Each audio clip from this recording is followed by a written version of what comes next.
Hello everyone, welcome to my channel. In my last video, I discussed about complex number. Today I discuss about analytic function. A function f of z is said to be analytic at a point z equal to z0 if its derivative f dash z exists and have unique value at z equal to z0. It is also called regular function. So now we discuss about singular point and regular point. If the function f of z is differentiable at z equal to z0, then it is called regular point, and if the function f z is not differentiable at z equal to z0, then the point z0 is singular point. For example, if we take f of z equal to z minus 5 by z plus 9. Here, to find the singularity, what we do? We put the denominator z plus 9, which is equal to 0. Hence, we can find z plus 9 equal to 0. That means z equal to minus 9. So, z equal to minus 9 is a singular point. So, in other words, a point z equal to z0 is said to be singular point if f dash z does not exist. Also, you remember, analytic function must satisfy Cauchy-Riemann equation. So now we discuss about Cauchy-Riemann partial differential equation. If a function f of z equal to u plus iv, where u and v are the two real number with two variable x and y, is differentiable at any point on a domain, is that for partial derivative del u del x, del v del x, del u del y, del v del y must be exist and continuous such that del u del x equal to del v del y and del u del y equal to minus del v del x.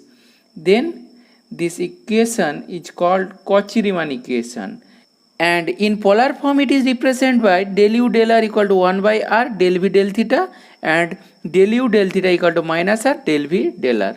Now we discuss some important problem using Cauchy-Riemann equation.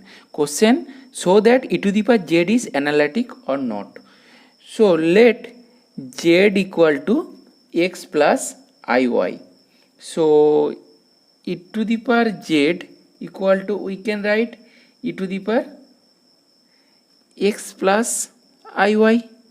That means e to the power x into e to the power iy.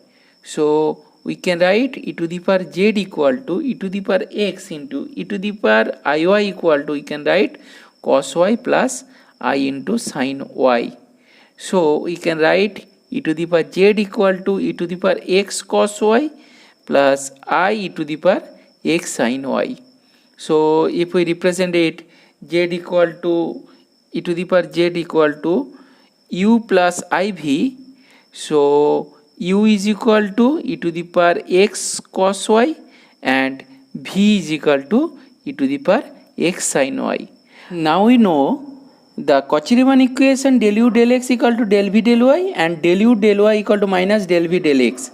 So if it satisfies this equation, then we can write e to the power z is analytic, or if it is not satisfied this equation, then it is called not analytic. So here u is equal to e to the power x cos y. So at first you calculate del u by del x. That means e to the power x into cos y and del u by del y. That means minus e to the power x into sin y, and del v by del x equal to, it is del v by del x means e to the power x sin y, and del v by del y equal to e to the power x cos y. So we can write del u by del x means e to the power x cos y and del v by del y equal to e to the power x cos y. So first equation satisfied. So second equation, del u by del y equal to minus e to the power x sin y, also e to the power x sin y equal to del v by del x. So we can write del u by del y, which is equal to minus del v by del x. So both two equations satisfied. So e to the power z is analytic function. Now we prove another important problem that show that f of z equal to 1 by z is analytic or not. So here f of z equal to 1 by z, that means we can write f of z equal to 1 by z, which is equal to 1 by x plus iy. So we can write it x minus iy divided by x plus iy into x minus iy. So we can write f of z equal to x by x square plus y square minus I into y by x square plus y square, which is equal to u plus iv, where u is equal to x by x square plus y square and v is equal to minus y by x square plus y square. So if it satisfied the Cauchy-Riemann equation del u by del x equal to del v by del y and del u by del y equal to minus del v by del x, then it is analytic function. So at first we calculate del u by del x.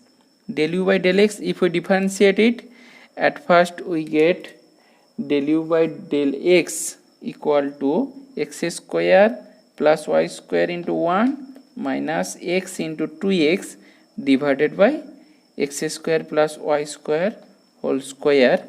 That means if we calculate it, we get x square plus y square means x square minus, sorry, this is x square means y square minus x square divided by x square plus y square whole square.